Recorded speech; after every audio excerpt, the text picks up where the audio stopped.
Good day, members.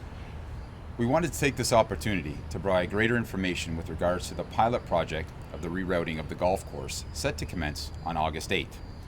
In a number of my earliest conversations with Course Superintendent Mike McGilvery and Head Professional Mark Patterson dating all the way back to last year, it was clear that we were of the same opinion that there existed a number of opportunities to enhance the overall golf and member experience here at Bayview.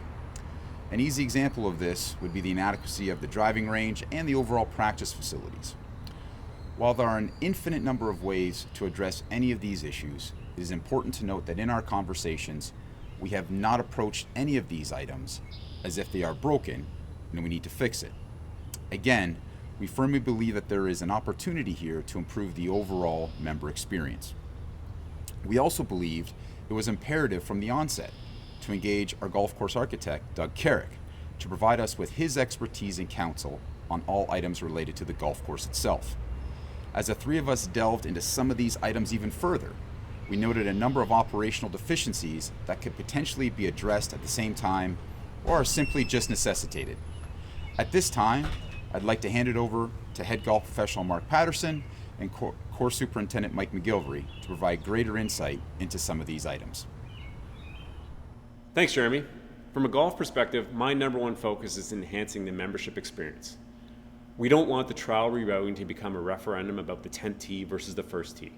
This trial period is just that, a trial, a time where we can measure the impact, good or bad, on pace of play, member enjoyment, and the efficiency of our golf operations. Most importantly, it provides us an opportunity to improve so many other areas of our golf offerings. The first of many would likely be the upgrade of the barn into a 12-month facility. Our struggle as a club has often been to allow golfers to practice at every length with every club in their bag. Air conditioning the barn and offering a more welcoming, well-lit environment will allow just that. Having a full-scale practice facility with data available right beside our first tee may change the behaviors of our membership entirely. And that's what we're here to do, to react to our membership's behaviors and enhance our product. If it turns out that our 10th tee becomes our first tee, the barn becomes a 12-month facility, and we notice that players are making their way to the barn before they proceed down to the first tee, yes, that might legitimize the moving of the pro shop down into the existing Oak Room space. Let's not get hung up on the pro shop moving for no reasons. We are here to gather data and make sure that we react to your behaviors. One of the oddities or recognized detractors of the rerouting is the imbalance in par. Under the proposed course, we would have a front 934 and a back 938.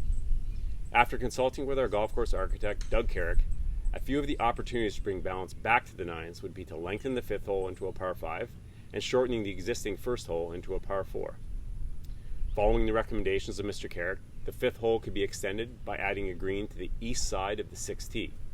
A new green could be grown out without disruption to the existing layout. This would also address the issue that our par 3s often require the same club, an issue that perennially comes up with our score raters.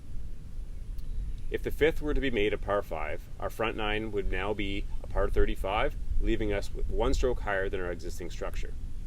We have also discussed the shortening of the existing first hole, 10th hole under the reconfiguration, into a par 4 by pushing the tees up to a place relatively even with the 9th green.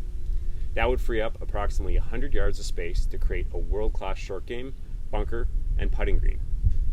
This would give us an opportunity to truly differentiate ourselves as a premier practice facility in the GTA. Through consultation with our course architect, Doug Carrick, we have the space and opportunity for a world-class practice facility that can be multi-use. Our current short iron range can be converted into a multi-use practice area, retaining the ability to hit from the mats, but incorporating new target greens that would create a 4-hole loop that can be enjoyed by juniors, camps, clinics, social events, and anyone looking to hone their short game. Our chipping and bunker green area is undersized and frankly not befitting a club of our stature. Again, through Mr. Carrick's input, we have the space to create a fantastic short game area and putting green improvement. Another critique found through years of surveys is our par 3s being of similar yardage. Number 6 and number 8 specifically, conversations with Mr. Carrick over the years have always circled around an improvement by creating a short and challenging par 3. This led into the evolution of potential changes to the fifth hole, making use of natural topography to create an exceptional par 5, which would lead into a short par 3 number 6. When it comes to our trial rerouting of the golf course, we have to look at it from our operation at efficiencies. Are we going to gain efficiencies here? Are we going to be able to get out in front of the play quicker? Yes, we are. The proximity of the 10th hole is closer to the shop, our maintenance shop, than the first hole. Another benefit to this is we're not starting with 2 par 5s. We're able to stay ahead of play, creating more gap between our mowers, our trimmers, our backpack blowers, between them and the first groups. Another major impact for us would be the number 3 hole.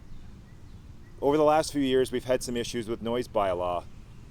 Sundays and holiday Mondays, we are not able to get down into that area of the third green and fourth tee until 9 a.m.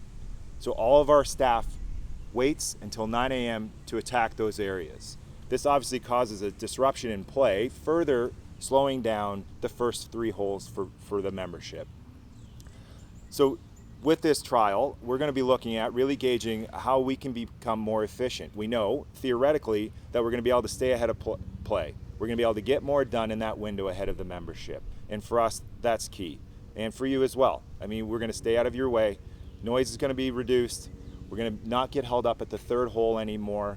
And we're going to be able to move through the golf course in a more efficient manner.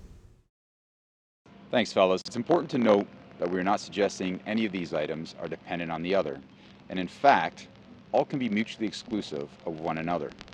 When addressing an item as important as how members engage on the golf course, we want to have all of the information, all of the actual data possible in order to make these types of decisions. We can't do that without you, our members, and our stakeholders. We need to hear from you during this process, and I can promise you that you will have your opportunity to do so. Lastly, it's imperative that you are informed. I've heard this far too often in the last few weeks, which is, hey Jeremy, everyone keeps asking me about the reroute, or everyone keeps asking me about this, and there's zero communication. So I will repeat what earlier communications have stated. If you have any questions, if you want any further information, the 3 of us are your best contacts and best equipped to respond. Therefore, we would like to host 2 informal Q&A sessions open to a limited number of members on a first-come, first-served basis. During these Q&A sessions, we will respond to any questions you have regarding this pilot program. Lastly, this is why you hire us. This is why we are in these positions. Ask us. Use us. We thank you for listening. We thank you for having an open mind, and we thank you for your time.